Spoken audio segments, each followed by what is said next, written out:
কিন্তু আমরা যদি আমাদের পেজের দিকে লক্ষ্য করি বা আমাদের ইমেজের দিকে লক্ষ্য করি, যেটা এক্স্যাক্টলি আমরা অ্যাচিভ করতে যাচ্ছি, এটার কালার কিন্তু রেড না, আমরা রেড দিয়ে বসে আছি। এটা কেমন লাগে ব্যাপারটা? তো আমরা চাচ্ছি যে এই কালারটা রেড থাকবে না। তো তার আগে আমি একটা বিষয় ক্লিয়ার করে নিই। তো আপনি চাইলে এই ওয়েতে কিন্তু স্টাইল দিতে পারবেন। তো এভাবে যদি আপনি স্টাইল দেন, তাহলে এইভাবে আরও স্টাইলগুলো কিন্তু ক্লাস নেম বাড়বে।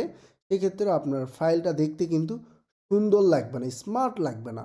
তাহলে আমরা কি করব, আমরা স্টাইলটা যদি অন্য আরেকটা ফাইলে নিয়ে যেতে পারি বা অন্য আরেকটা ফোল্ডারে নিয়ে যেতে পারি, তাহলে ব্যাপারটা কেমন হয়? অনেক সুন্দর না?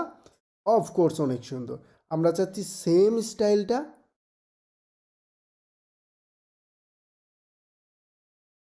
অন্য একটা ফাইল হতে লোড হবে। সেই ফাইলটা আমরা আগেই বানাচ্ছি, স্টাইল ডট সিএসএস। ওকে, আমরা এই ফাইল হতে আমরা এই ফাইলে সবগুলো লিখব। তার জন্য যেটা করতে হবে, এক্স্যাক্টলি স্টাইল ট্যাগটা আপনাকে মুছে দিতে হবে। মুছে দেওয়ার পর আপনাকে এখানে লিঙ্ক ট্যাগ দিতে হবে। প্রথমে আপনাকে টাইপ করতে হবে লিঙ্ক, তারপরে কি টাইপ করতে হবে, relation link, LEL, then equal to style sheet, exactly same. Then তারপর কি হবে, তারপর এখানে এইচআরএফ অ্যাট্রিবিউট দিতে হবে। এক্স্যাক্টলি কোথা হতে এই লিঙ্কটা আসবে, এটা স্টাইল ডট সিএসএস হতে বেসিক্যালি আসবে। That's it. তো স্টাইল ডট সিএসএস হতে আসতেছে। আমরা এখন যদি সেভ দেই, আমরা কি করি, আমরা যদি এখানে সেমটা যদি আমরা ট্রাই করার চেষ্টা করি, ডট দিলাম, কন্টেইনার আমরা ধরলাম। দেন আমরা যদি এখানে আবার যদি ব্যাকগ্রাউন্ড কালার যদি আমরা দেওয়ার চেষ্টা করি, তাহলে আমরা বুঝতে পারবো যে সেইটা দিলাম। তো আমরা যদি এখন যাই, আমরা দেখতে পাচ্ছি সো আমাদের এইটা ব্যাকগ্রাউন্ড কালার চেঞ্জ হয়েছে। দ্যাট মিন্স আমাদের এই লিঙ্কটা সঠিকভাবে করা হয়ে গেছে। তো একটা জিনিস রিমেম্বার, যদি আরেকটা এখানে ফোল্ডার থাকে, লেটস আমার এখানে একটা ফোল্ডার আছে, এটা হচ্ছে সিএসএস। তো সিএসএস ফোল্ডারের মধ্যে যদি আমরা এইটা সিএসএসটা মুভ করে দেই, এখন যদি আমরা দেখি, তাহলে কিন্তু আমরা দেখব আমাদের স্টাইলটা কাজ করতেছে না। তো তখন আমাদেরকে কি করতে হবে, তখন আমাদেরকে পাতটা চিনায় দিতে হবে যে এখানে সিএসএস একটা ফোল্ডার আছে। তখন কি বলতে হবে, তখন একটা ডট দিতে হবে।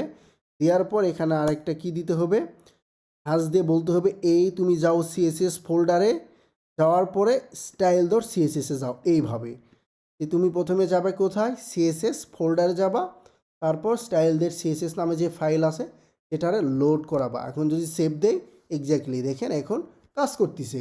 তো এভাবে যদি আপনার ফোল্ডার থাকে, এইভাবে ফোল্ডারকে কিন্তু আপনি অ্যাক্সেস করতে পারবেন। তো এটা কিন্তু খুবই ইম্পর্ট্যান্ট। আপনি কিন্তু এখানে অনেক সময় এরর খেতে পারেন বা আপনার কাজ নাও করতে পারে। তাই আমি আপনাকে রিকমেন্ডেশন করব ভিডিওটা বারবার দেখার জন্য, পোজ দিয়ে দেখার জন্য, এক্স্যাক্টলি সেম জিনিস টাইপ করার জন্য। ওকে, তো আমাদের এখানে স্টাইল হয়ে গেল। এখন আমরা কি করব, আমাদের কন্টাকাস এগুলো হেডার পর্যন্ত হয়ে গেল। তো হেডার হয়ে যাওয়ার পর আমাদের কাজ হচ্ছে কোনো কিছু লেখার পর আমাদের কমেন্ট আউট করা। সো কমেন্ট আউট করার জন্য আপনার যে উইন্ডোজ যে একটা কি আছে দেখতে পাচ্ছেন, তো উইন্ডো কিটা চাপবেন। আমার ম্যাকের ক্ষেত্রে কমান্ড এন, আপনি আপনার কমেন্ট করতে পারেন। এখানে লেটসে আপনি বলতে পারেন হেডার ইন্ড। সো আপনার হেডারটা ইন্ড হয়ে গেছে, এভাবে লিখতে পারেন। তো তাহলে কি হলো, তাহলে কিন্তু আমরা কীভাবে সিএসএস স্টাইল করে কীভাবে 3 ওয়েতে সেটা জানলাম। 3 ওয়ে আরেকটা ওয়ে যে আপনি চাইলে কিন্তু এখানে কন্টেইনারের পরিবর্তে আপনি এখানে কিন্তু স্টাইল দিতে পারেন।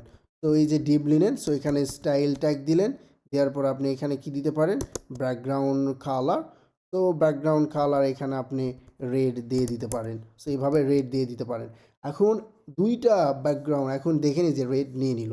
সো ইনলাইন স্টাইল করতে গেলে একটা প্রবলেম যে আপনার স্টাইল যখন অনেকগুলো করা লাগবে, তখন কিন্তু ফাইলটা অনেক বড় হয়ে যাবে। তো আমরা চাচ্ছি যে HTML এক ফাইলে থাকবে, আমাদের CSS আরেক ফাইলে থাকবে।